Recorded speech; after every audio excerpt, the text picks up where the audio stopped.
विशृंखला अभियोग रे 3 सेवायत निलंबित कार्यानुष्ठान ग्रहण कले पुरी श्रीमंदिर मुख्य प्रशासक अरविंद पाढ़ी।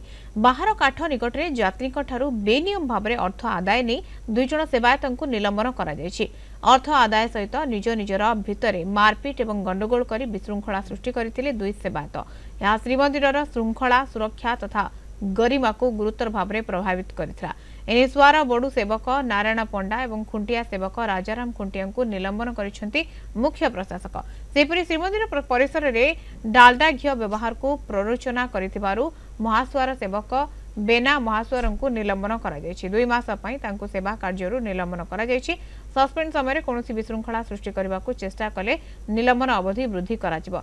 या सहित आहुरी अधिक कठोर श्रृंखलागत कार्यानुष्ठान ग्रहण करा जिवो बोली चेतावनी दिया जायछि। रिपोर्टर शैलेन्द्र आचार्य आम सहित फोन लाइन जोड़ी होती। शैलेन्द्र, विशृंखला अभियोग रे वर्तमान समय 3 सेवायत निलंबित होती कार्यानुष्ठान ग्रहण करा जायछि।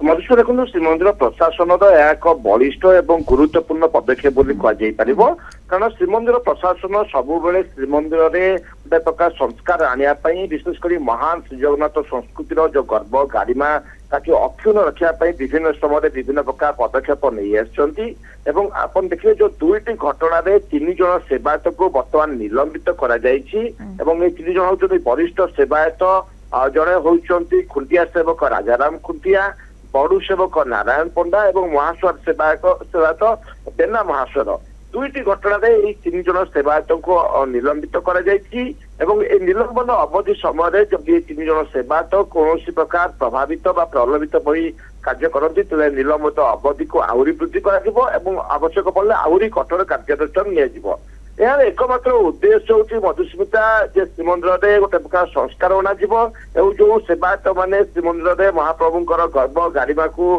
क्षुण्ण करने उद्यम कर विभिन्न समय एभली प्रकार आचरण व उच्चारण में परिवर्तन आणुना तेणु गोटे प्रकार लगाम श्रीमंदिर प्रशासन एभली एक पदक्षेप नहीं श्रीजगन्नाथ मंदिर आईन 1955 जो रही तार धारा 21 क अनुजाई पदक्षेप लिया अन्य सेवायत मैंने निश्चित भाव में शिखिबे जो मैंने विशृंखलित आचरण विभिन्न समय कर निवृत्त रहे विशृंखलित आचरण विरोध में ये कार्यानुष्ठान एवं जो सेवायत माने रही भीतर गोटे श्रृंखला रहू एवं श्रीमंदिर संस्कार एभली पदक्षेप नि बहुत बहुत धन्यवाद अधिक आलोचना पूरी रिपोर्टर शैलेन्द्र आचार्य आम सहित जोड़ी होते।